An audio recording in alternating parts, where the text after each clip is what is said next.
அனைவருக்கும் வணக்கம். உங்கள் எல்லாருக்கும் இப்போ ஒரு சின்ன கதை ஒன்று சொல்ல போகிறேன்.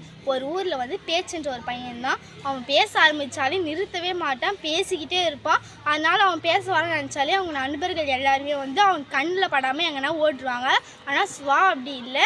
அவன் பேச வரான்னா அவன் முன்னாடி உட்காந்து அவன் கண்ணை பார்த்து அவன் நான் பேச வரான்ற வந்து கொஞ்சம் கவனிப்பான். அதனாலே வந்து பேச்சுனுக்கு வந்து சுவா வந்து ரொம்ப பிடிக்கும். ஒரு நாள் என்ன பண்ணுறான், பேச்சுன்னு வந்து சுவா வீட்டுக்கு வந்து பேசுறதுக்கு வரான். அப்போ என்ன பண்ணுறான், சுவா வந்து அவன் முன்னாடி உட்காந்து அவன் கண்ணை பார்த்து பேசுகிறான். இவனும் என்ன பண்ணுறான், பேசுகிறான் பேசிக்கிட்டே இருக்கிறான். அவன் மனசில் இருக்கிறது எல்லாத்தையுமே பேசிடுறான். லாஸ்ட்டில் சுவா பார்த்து சொல்கிறான், நான் வந்து என் மனசில் இருக்கிறது எல்லாத்தையுமே உங்ககிட்ட சொல்லிட்டேன் அப்படின்னு சொல்கிறான். அப்போ வந்து பக்கத்தில் இருந்த வாழன்ற ஒரு பையன் சொல்கிறான், போடா முட்டா பயலே அப்படின்னு சொல்கிறான். அப்போ வந்து அது வந்து அவனுக்கு ஒரு அசிங்கமாக போயிடுது. அப்போ வந்து அவன் நினைக்கிறான், நான் எப்படின்னா அவனை வந்து அசிங்கப்படுத்திடணும் அப்படின்னு வந்து நினைக்கிறான். அப்போ வந்து சுவாகிட்டு போய் சொல்லும் போது சுவாவும் கொண்டாடி அதை யோசிக்கிறான். யோசிச்சதுக்கப்புறம் அவனுக்கு ஆரக்கல் ஞாபகம் வந்துச்சு.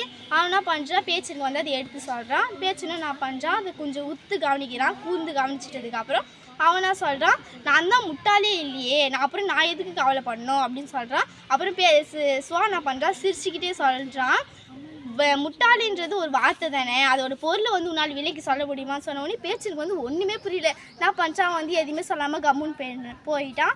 அப்போ போகும்போது வந்து வழியில் வந்து வாழன் வரான். இவனா பண்ணுற பேச்சுன்னு வந்து ஒரு மாதிரி தயக்கமாக இருந்து அப்படியே போயிடுறான். அப்போ தான் வாழனோட வாழ்த்தனமும் அடங்கிச்சு. அப்போத்துலேருந்து பேச்சினோட பேச்சும் குறைஞ்சிச்சு. நன்றி.